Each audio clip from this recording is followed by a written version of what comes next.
anunciai entre as nações a sua glória, entre todos os povos as suas maravilhas, porque grande é o Senhor, muito digno de ser louvado, mais temível do que falsos deuses. Glória e majestade estão diante dele, força e formosura no seu santuário. Glória e majestade estão diante dele, força e formosura no seu santuário.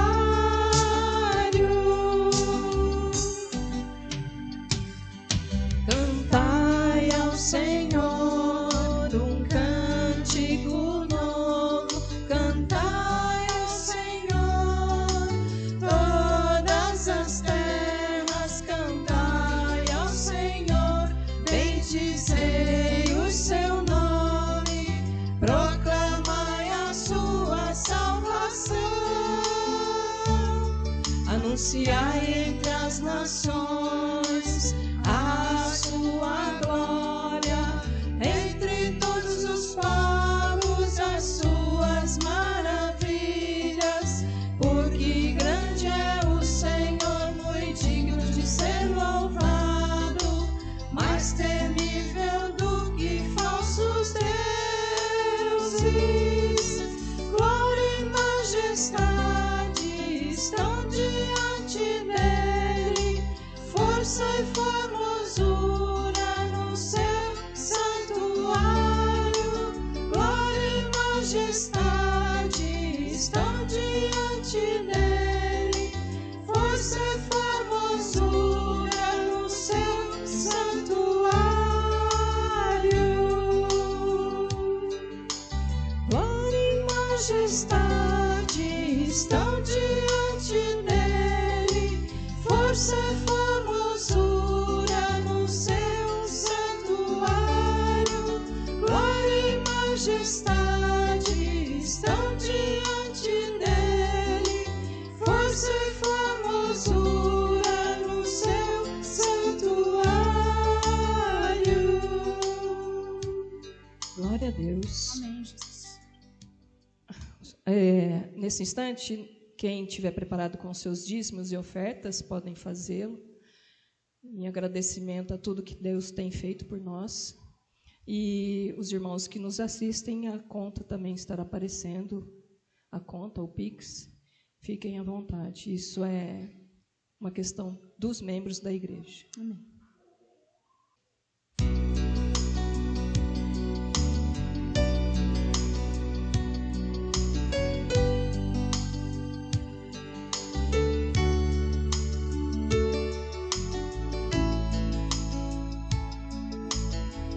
Tu és a minha luz, a minha salvação, e a ti me renderei.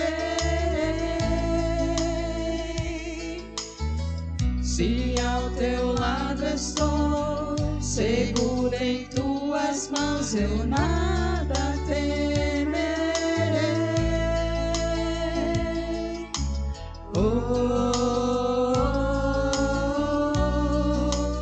Tu és santo, ó Senhor.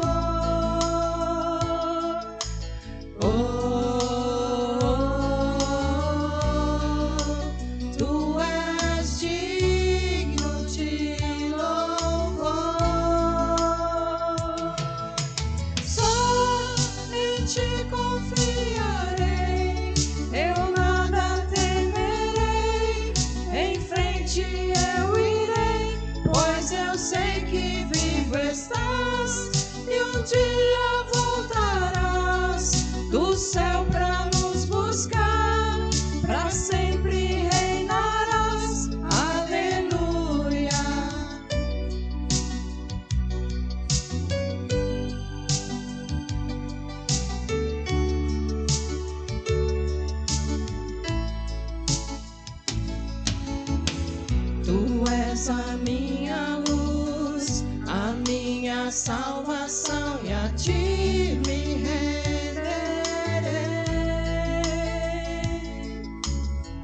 Se ao teu lado estou, seguro em tuas mãos, eu nada temerei. Oh, tu és santo, ó Senhor. Oh, tu és digno de louvor. Só em ti confiarei, eu nada temerei. Em frente eu irei, pois eu sei que vivo estás e um dia voltarás do céu pra nos buscar, pra sempre reinarás. Aleluia. Só em ti confiarei, eu nada temerei. Em frente eu irei, pois eu sei que vivo estás e um dia voltarás do céu pra nos buscar, pra sempre reinarás. Aleluia.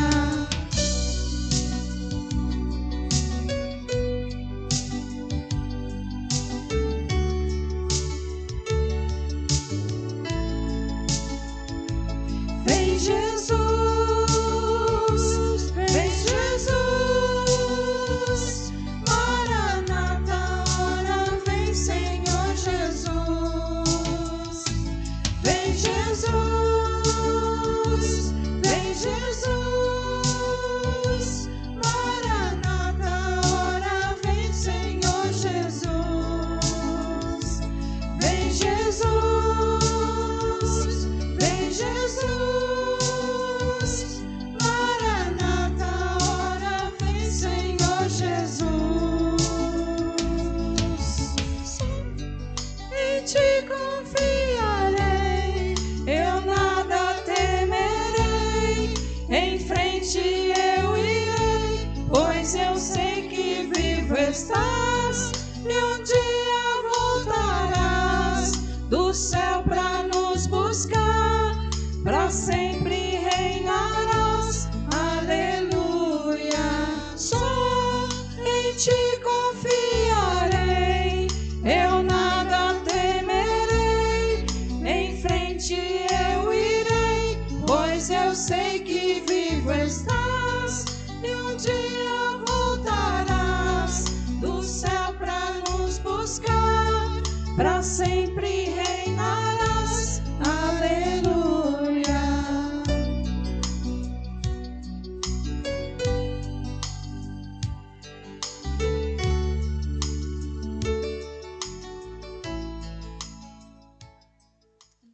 Efésios, capítulo 1, versículo 18 até o 20. Todos acharam? A palavra do Senhor, na versão que eu tenho aqui, diz o seguinte: peço que, isso é uma oração que Paulo está fazendo, né? A Deus, peço que Ele ilumine os olhos do coração de vocês, para que saibam qual é a esperança da vocação de vocês, qual é a riqueza da glória da sua herança nos santos. 19. E qual é a suprema grandeza do seu poder sobre nós, os que cremos, segundo a eficácia da força do seu poder. Ele exerceu esse poder em Cristo, ressuscitando-o dentre os mortos, fazendo-o sentar à sua direita nas regiões celestiais. Essa passagem de Paulo aos Efésios, ela vem dentro de uma sequência maravilhosa de explicação doutrinária de Paulo sobre a redenção, sobre a eleição, sobre a salvação. Mas antes de meditarmos, vamos orar mais uma vez ao Senhor. Pai amado, eis o texto sagrado, Senhor, lido, uma pequena porção das Sagradas Escrituras que se aliarão a outros para que nos tragam a compreensão do grande poder da ressurreição efetuado em Cristo Jesus, mas que repercute para as nossas vidas. Nos ajuda a compreender isso e que isso edifique a nossa fé. Que isso, Senhor, nos alegre e nos traga cada vez mais confiança e esperança no Senhor, de que tudo que foi prometido por Jesus há de se cumprir em nós.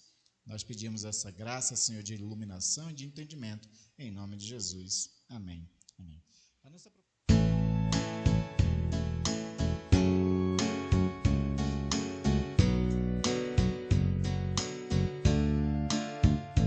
Tantas lutas, tantas dores, num deserto pareço estar, mas te entrego os meus temores. Sei que em ti, Senhor, posso confiar. Quero trazer à memória aquilo que me dá esperança. Quero trazer à memória aquilo que me dá esperança. Como é bom poder pertencer ao Deus de amor, Deus de amor. Como é bom poder confiar em sua fidelidade.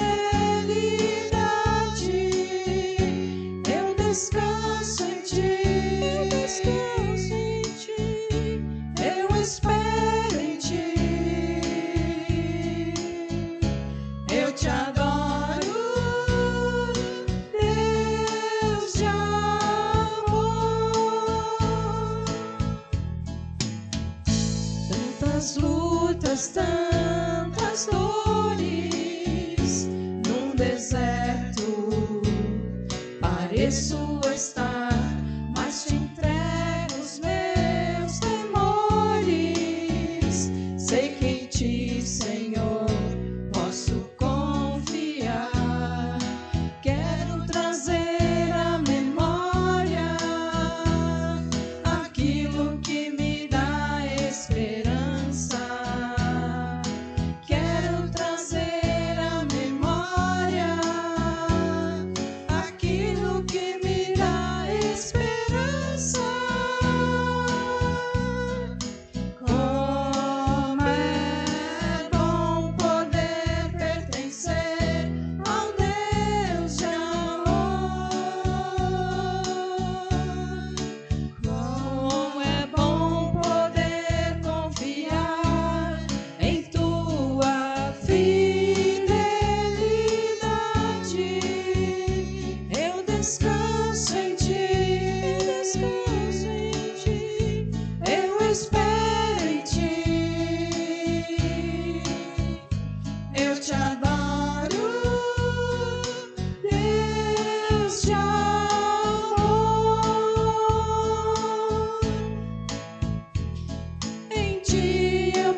A nossa proposta hoje é falar um pouco sobre o poder da ressurreição de Jesus Cristo, principalmente nesse versículo 20, onde Paulo dá essa ênfase na questão de que Deus exerceu o seu poder em Cristo Jesus, ressuscitando dentre os mortos. Paulo também lá aos Filipenses, ele também fala sobre essa questão do poder da ressurreição. E lá ele chega a dizer o seguinte, que ele gostaria de poder conhecer o poder da ressurreição. Ressurreição que nós comemoramos no domingo passado, por ocasião da Páscoa.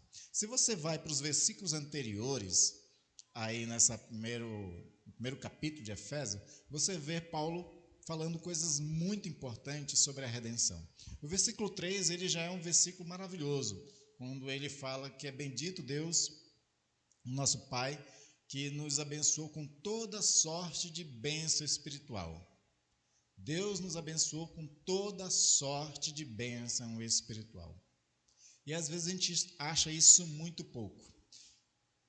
A verdade é que, pelo fato de que nós achamos pouco, é que a gente vive vidas, às vezes, espirituais muito medíocres. A gente vive uma vida cristã muito medíocre. E às vezes vivemos uma vida cristã não só medíocre, mas muito aquém e à parte daquilo que nós deveríamos viver como cristão. Eu estava lendo esses dias uns textos de Calvino, por conta que eu tenho que estar sempre escrevendo o texto para o Estandarte, para o Jornal da Igreja, e eu sou responsável pela parte teológica da diaconia nacional nesses textos do Estandarte. Então, eu estava lendo lá Calvino sobre essa questão da diaconia que ele exerceu na cidade de Genebra, e nos textos de Calvino, principalmente no livro 3 das Institutas, que é o livro mais famoso do Calvino, ele fala muito sobre essa questão do poder redentor da igreja na sociedade. E aí é interessante que ele vai falar sobre essa questão do poder redentor, não de que a igreja tem que influenciar a política, tem que estar dentro da política. Não, ele fala que a igreja ela tem um poder redentor através do bom testemunho e da ação efetiva que ela tem na sociedade. A igreja tem um poder de certa forma, fazer com que a sua realidade que ela vive, dentro do pensamento cristão, beneficie a sociedade. A sociedade, quando ela não é beneficiada pela igreja, através do seu testemunho, através das suas ações de misericórdia, de amor, de serviços sociais e qualquer outra forma de influência, até moral e ética, é porque a igreja está aquém do que ela deveria viver. E aí o grande problema da igreja, quando ela não exerce esse poder que ela tem como redentora, é que ela acaba sendo influenciada pela sociedade. Em vez de influenciar, ela é influenciada. E aí a gente pode encaixar a igreja dentro daquele padrão que Paulo fala lá aos Efésios, de ser meninos inconstantes influenciados por qualquer vento de coisas que se ensinam por aí. Quando a igreja ela é influenciada porque ela é uma criança inconstante, falando nessa ideia de infantilidade mesmo. Porque quando a igreja ela é madura na fé, segundo aquilo que o próprio Paulo diz, a estatura da varonilidade, da perfeição de Cristo Jesus, ela se torna influenciadora. E ao influenciar, ela está ajudando a sociedade, ela está redimindo a sociedade. E é uma compreensão que nós precisamos ter como igreja. Vários grandes intelectuais cristãos falam muito dessa questão da igreja e cultura. Existem certos aspectos na cultura que é até bênção, não interfere em nada e a gente pode viver nessas coisas. Mas existe aspecto da cultura que elas são danosas dentro da sociedade. Existe certo aspecto da cultura que faz com que a sociedade ela decaia moralmente, espiritualmente, em todos os sentidos. E aí a igreja tem essa importância de ser esse sal nessa sociedade para que ela não se apodreça. Porque o sal tem o poder de preservar, não é isso? Quando a sociedade está apodrecendo é porque a igreja não está fazendo bem o seu papel.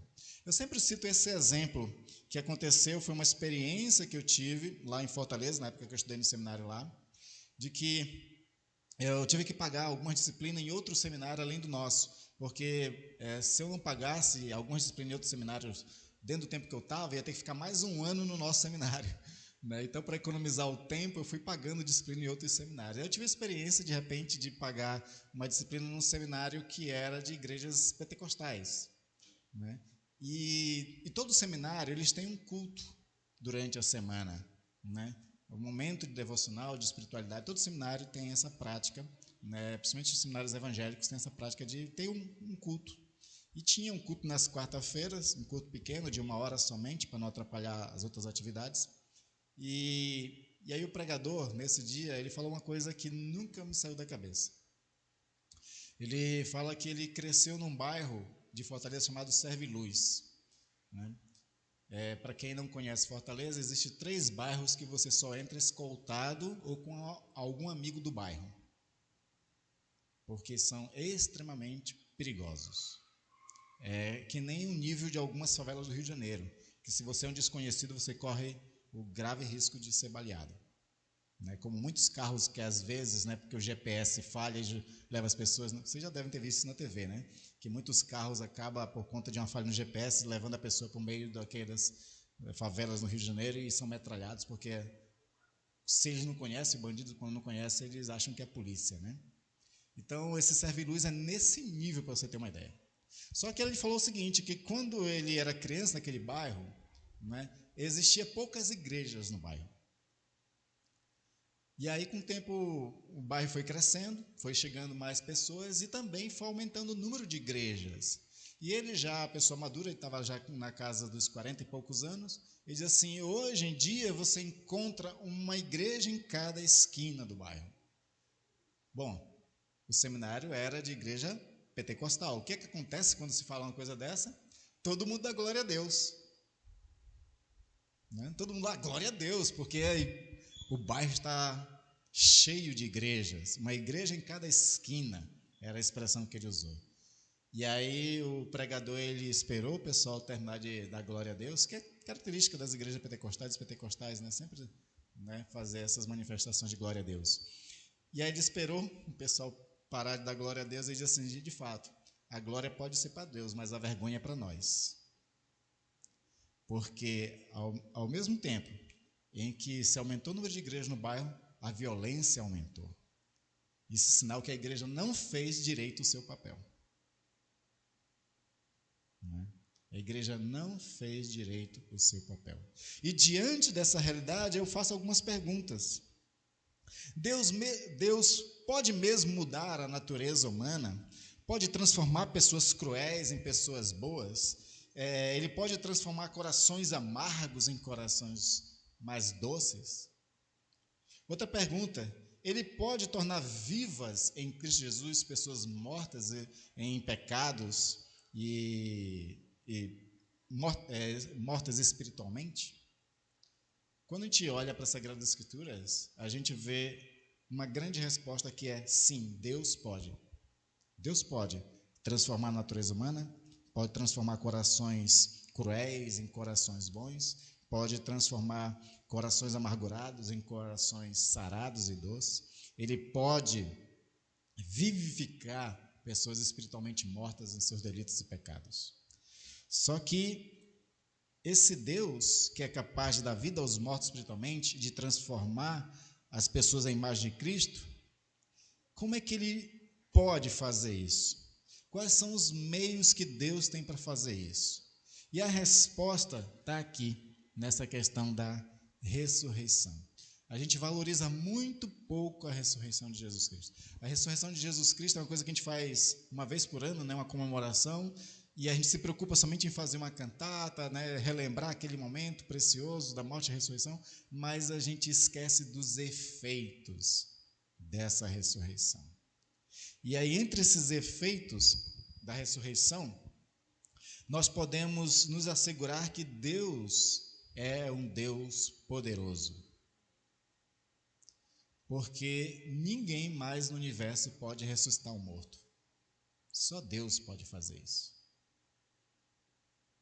Paulo, ele entendia tanto essa questão que ele vai justamente dizer aqui lá aos Filipenses, que ele queria poder conhecer o poder da ressurreição do Senhor. E ele se debruçava nesse entendimento, ele orava para esse entendimento. E o Senhor ia revelando para ele esses entendimentos sobre o que a ressurreição pode fazer na vida de cada um de nós, né? Paulo, aqui no nosso texto de Efésios 1, no versículo 19, ele diz que ele está orando. No versículo 18, no 19, né, diz que ele está orando. E ele ora por algumas coisas. Ele diz assim: peço que ele ilumine os olhos dos corações de vocês. Ele pede que Deus ilumine os olhos dos nossos corações, para que a gente possa ver além do que os olhos físicos podem ver, né? Para quê? Para que saibam. E saber o quê? Aí ele vai descrever qual é a esperança da vocação de vocês, qual é a esperança do chamado de vocês, né? E qual é a riqueza da glória da sua herança nos santos. Eu falei do versículo 3, né, no capítulo 1 de Efésios aí. Se você continua lendo a partir do 4, ele vai falar que Deus, antes da fundação do mundo, nos escolheu em Cristo Jesus para a redenção, para a salvação. Foi um ato de amor. Em amor nos predestinou para Ele mesmo, segundo o beneplácito de sua vontade. O que Paulo está dizendo? Paulo está começando a falar de que Deus ele fez um projeto maravilhoso de salvação para cada um de nós. Aquele projeto de salvação que eu comecei, né, desde o início do ano pregando, né, que Deus fez tudo maravilhoso, perfeito, colocou o homem no jardim do Éden, mas o homem estragou tudo. Aí, já que o homem estragou tudo daquela maravilhosa criação que ele fez, tanto da criação da natureza quanto do ser humano, agora Deus precisa fazer uma obra de restauração de tudo isso. E aí o Paulo está descrevendo nos primeiros versículos aí de Efésios justamente essa questão, que segundo o conselho da sua vontade, ele resolveu nos salvar, nos eleger. E aí é interessante porque Paulo ele coloca, não nesse texto de Efésios, mas lá em Romanos, uma íntima ligação entre a nossa eleição, a nossa redenção, a nossa restauração, para a restauração também de toda a criação. Por isso que ele vai dizer que a criação geme dores até agora, até que seja revelado a glória dos filhos de Deus. Está lá em Romanos 8 isso. Por quê? Porque se nós formos restaurados, se nós formos transformados pelo poder da ressurreição de Jesus Cristo, consequentemente a criação ela vai ter os benefícios da nossa redenção. Por quê? Porque a maldição foi culpa da nossa queda, não foi? Da mesma forma, agora, para a bênção da criação, é necessário que a gente seja transformado. Porque não adianta nada tentar recuperar a terra enquanto a gente continua no estado pecaminoso que vai continuar destruindo a terra. Né? Então, qualquer cristão que ler as Sagradas Escrituras e não tenha uma atitude de preservação ambiental é um crente que não entendeu o que Deus está querendo fazer. Então, a pauta de meio ambiente, a pauta de cuidado e preservação da natureza, ela mais do que nunca é nossa, de cristãos. Por quê? Porque esse mundo não foi feito pelo diabo, foi feito por Deus. Então, se é feita por Deus, nós temos que amar e zelar por ela. É esse que é o processo. E Deus quer que a gente entenda isso. E Paulo faz essa oração para isso, para que a gente saiba qual é a esperança da nossa vocação e qual a riqueza da glória de Deus na herança dos santos. Que herança é essa? A herança de tudo que Jesus tem. Porque Jesus, ele, como o primogênito de Deus, Senhor de todas as coisas, ele nos torna co-herdeiros com Cristo. Ele nos torna co-herdeiro com Cristo. Aí no versículo 19 diz: e qual é a suprema grandeza do seu poder sobre nós? Deus é um Deus todo-poderoso, é extraordinário. E será que ele não teria poder de atuar em nós? Fico impressionado com a pregação de João Batista e de Jesus Cristo, quando João Batista está batizando, né? Aí vem alguns hipócritas fariseus, aquela coisa, questionar o batismo, né? E aí João Batista se vira assim, raça de víboras, quem vos induziu a fugir da ira vindoura? Aí mais na frente ele diz assim: vocês se acham filhos de Abraão, mas Deus pode suscitar de uma pedra filhos a Abraão. Parece a coisa mais louca do mundo, né? Deus transformar uma pedra em pessoa para poder se tornar, né, filho de Abraão. Bom, Deus fez isso do pó da terra. Deus transformou o pó da terra em pessoas, soprou sobre a mulher e deu vida. Quem não poderia fazer de uma pedra também? Mas o que João Batista está querendo principalmente dizer é que do coração mais duro, do coração mais difícil, do coração mais ateu, e seja lá o que for, Deus tem poder de transformar. Por quê? Essa é a suprema grandeza do seu poder sobre nós. Né? E aí Paulo diz, os que cremos, segundo a eficácia da força do seu poder. Paulo está fazendo uma introdução aqui sobre poder, essas coisas todas, para dizer no versículo 20 justamente isso. Ele exerceu esse poder em Cristo, ressuscitando dentre os mortos. Então, se existe alguma dúvida em nosso coração de que Deus pode transformar vidas, de que Deus pode transformar um país, de que Deus pode fazer um novo céu ou uma nova terra, essa dúvida se acaba na ressurreição de Jesus Cristo. A ressurreição de Jesus Cristo revela o poder de Deus sobre um dos maiores inimigos que Paulo fala que é a morte. Como a gente cantou, né, e como Pedro prega lá em Atos 2, a morte não pode reter o autor da vida. Ela não tem poder de reter Jesus na morte. Então Deus revelou esse grande poder nele. E aqui aí eu faço agora um link, né, uma ligação com o texto de Paulo aos Romanos capítulo 6. Quando você vai para Romanos capítulo 6, a partir do versículo 3, ele começa a revelar uma coisa interessante. Ele diz lá que assim como Jesus Cristo, né, pelo poder do Espírito Santo, ressuscitou Jesus Cristo dentro dos mortos, também nos ressuscitará juntamente com ele para a novidade de vida.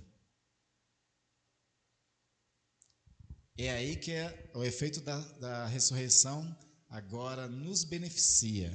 Assim como Deus teve poder de ressuscitar Jesus entre os mortos, Ele também faz isso conosco. E aqui tem um quê de coisa espiritual acontecendo.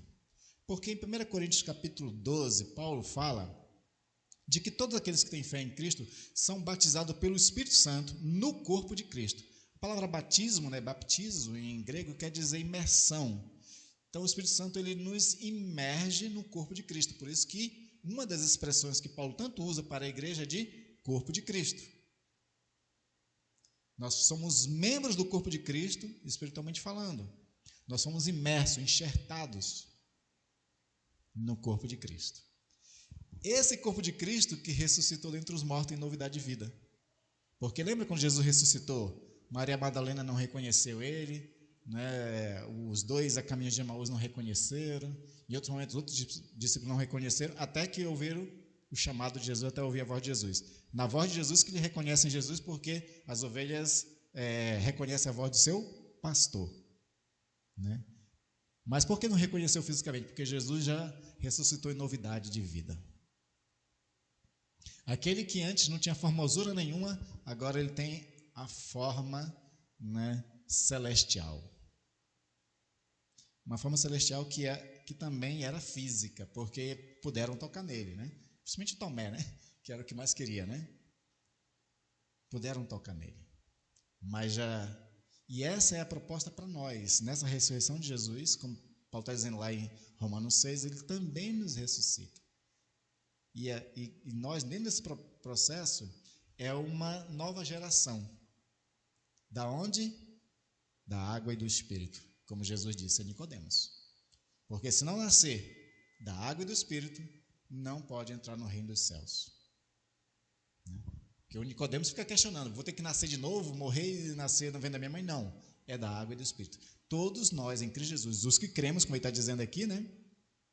Todos nós os que cremos, nascemos da água e do Espírito. A água do batismo e do Espírito que é regenerador, transformador. Por isso que Paulo diz aos Coríntios, né, 2 Coríntios 5,17, todos aqueles que estão em Cristo Jesus, né, Passou-se o que era velho, tudo se fez novo. É uma nova criatura em Cristo Jesus. Isso é o poder da ressurreição nas nossas vidas. Isso é o poder de Deus operando em nós. Operando em nossas vidas. Para quê? Para que a gente tenha uma vida transformada. Aí você diz assim, poxa, Deus fez tudo isso, não é para nos transformar, nos tornar novidade de vida, mas ainda não observo isso, tanto na minha vida como na vida dos outros. Aí a culpa não é de Deus, viu? A culpa é nossa mesma, né? Porque Agostinho é que vai trazer para nós um entendimento muito interessante sobre isso. Agostinho fala de que como a nossa vontade foram corrompidas, e isso criou hábitos corrompidos, né? Então Deus fez toda a obra de transformação da nossa vida, de renovação da nossa vida, nós somos novas criaturas em Cristo Jesus, mas a gente ainda está acostumado com as coisas velhas, a gente ainda está habituado, ainda estamos ainda com vícios da velha natureza. E aí a recomendação do próprio Paulo aqui em Efésios também, no capítulo 4, é que a gente vá se despindo do velho homem, porque o velho homem só se corrompe. Ele diz em Efésios 4, a partir do versículo 20, né? Só se corrompe. Então a gente tem que se despir, ou seja, a gente tem que todo dia negar a nós mesmos, como Jesus falou, né? Todo dia se despindo um pouco desse velho homem, negando esses desejos corrompidos e viciados, para começar a praticar atitudes que glorifiquem a Deus. Atitudes que seja conforme Paulo diz em Efésios 4:1, né? Que seja conforme a nossa vocação. Que diz lá no 4:1, né? Rogo-vos pela compaixão de Deus, né? Que vocês vivam conforme a vocação a qual foram chamados. Que é a coisa que ele diz parecido lá também em Romanos 12, né? Rogo pela compaixão de Deus que apresente o vosso corpo como sacrifício vivo, santo e agradável a Deus. Essa ideia de sacrifício é você a cada dia sacrificar um desejo corrompido do coração. Porque conforme você vai tirando as coisas velhas, as coisas novas do Senhor vai tomando lugar. E aí você vai vivendo essa novidade de vida, vivendo esse novo. A tal ponto de que você possa dizer, como Paulo diz aos Gálatas, lá no capítulo 2, versículo 20, já não vivo mais eu. Já me neguei tanto aos meus desejos corrompidos, meus orgulhos, um monte de coisa. Já me neguei tanto que já não vivo mais eu, mas Cristo vive em mim. E a vida que eu tenho na carne, vivo pela fé naquele que me amou e a si mesmo se deu por mim. Essa que é a grande proposta de Deus para cada um de nós. E é isso que Paulo estava orando para que a igreja compreendesse. Peço que ele ilumine os olhos dos corações de vocês. E nós temos que ter esse coração iluminado para entender isso, porque quando a gente entende todo o processo das nossas vidas, e o que a gente tem que fazer para que a gente viva o poder da ressurreição de Jesus Cristo. Porque uma das coisas que você pode também confiar, como Paulo diz lá aos Filipenses, é que o Senhor há de continuar em você a boa obra que já começou. Ele começou na ressurreição de Jesus Cristo. E há de continuar, até que a gente chega ao nível de realmente poder glorificar a Deus através de tudo que a gente fala e de tudo que a gente faz. Aí você vai me perguntar, é possível nessa terra? Olha, eu já conheci algumas pessoas aí que eu dizia, né, essa pessoa espelha muito Jesus Cristo. Já conheci algumas pessoas assim. Então é possível a gente espelhar Jesus Cristo, viver um bom testemunho. Mas aí para isso nós precisamos morrer para a velha vida, né? E deixar-se ser operado por Deus. Ou seja, como Paulo está dizendo aqui no versículo 19, que a grandeza do seu poder sobre nós se efetue, né? Porque segundo ele, no final do versículo 19, ele diz assim, segundo a eficácia da força do seu poder. Deus está querendo operar em nós. E a gente tem que deixar esse operar acontecer em nós. A gente não tem que tardar, a gente não tem que atrapalhar ele. Porque a gente atrapalha de vez em quando a Deus, né? Pensando lá na Sara, né, que atrapalhou bastante, né? Que querendo ajudar Deus, prejudicou, né? Arranjando uma outra pessoa para Abraão, ele tendo um filho com outra mulher, e aí até hoje tem aí o irmão de Isaac criando problema para a descendência de Israel. Então essas coisas a gente tem que atentar para cada uma delas. Então, concluindo, o mesmo Deus que com poder sobrenatural ressuscitou a Jesus Cristo dentre os mortos, né, uma ressurreição física, né, ele tem poder de fazer uma transformação espiritual em nós. Se a física, que era mais difícil, ele fez, para ele a espiritual é muito mais fácil, né? E sabemos que ele pode fazer isso em cada vida nossa, quando a gente acredita no seu poder e se entrega completamente a ele, para que o seu poder seja eficaz nas nossas vidas. E assim a gente possa compreender, né, e conhecer o poder da ressurreição efetuando nas nossas vidas. Amém? Vamos orar ao Senhor. Pai amado e querido, te louvo e agradeço a Deus pela oportunidade de estudar a Tua Palavra junto com meus irmãos e podermos entender essa grande obra que o Senhor realizou de restauração, de redenção nas nossas vidas e que ainda opera na nossa transformação diária, para que de glória em glória nós sejamos transformados à imagem de Jesus Cristo. E nós somos aqueles, ó Deus, que queremos ver essa transformação acontecendo. Nós nos colocamos em Tuas mãos, nós nos jogamos em Tuas mãos, totalmente confiantes em Ti, para que Tu opere em nós. Para que assim, Senhor, haja eficácia do Teu poder em nós, como houve na vida de Paulo, de tantos outros apóstolos, o difícil Pedro, o João, que era como um trovão, todos eles foram transformados de forma extraordinária. Nós também queremos ser transformados de forma extraordinária. Também, Pai, eu peço a Tua bênção, a Tua graça sobre cada irmão aqui presente, aqueles que nos vê pela internet, que cada um goze da boa, perfeita e agradável vontade que Tu tem para nossas vidas, Senhor. Que eles experimentem, Senhor, essa graça que se renova todos os dias, tanto para justo quanto para injusto, mas que eles especialmente possam, Deus, ver o Teu poder operando nas suas vidas pessoais, familiares, nas suas vidas, nos seus negócios, no seu trabalho, no seu emprego, que cada uma delas possam ver, Senhor, o Teu poder operando e abençoando, prosperando, abençoando também na área da saúde, cada um, Senhor, a saúde física, a saúde emocional, a saúde espiritual. Opera, Senhor, na vida de cada um, para a glória e louvor do Teu nome e para que a nossa fé se fortaleça cada vez mais. Pedimos isso em nome de Jesus. Amém. Amém. Vamos encerrar com a oração do Pai Nosso, a qual o Senhor nos ensinou. Pai nosso que estás no céu, santificado seja o Teu nome, venha a nós o Teu reino, seja feita a Tua vontade, assim na terra como nos céus. O pão nosso de cada dia nos dai hoje, perdoa as nossas dívidas, assim como nós perdoamos aos nossos devedores. Não nos deixes cair em tentação, mas livra-nos do mal, pois Teu é o reino, o poder e a glória para sempre. Amém.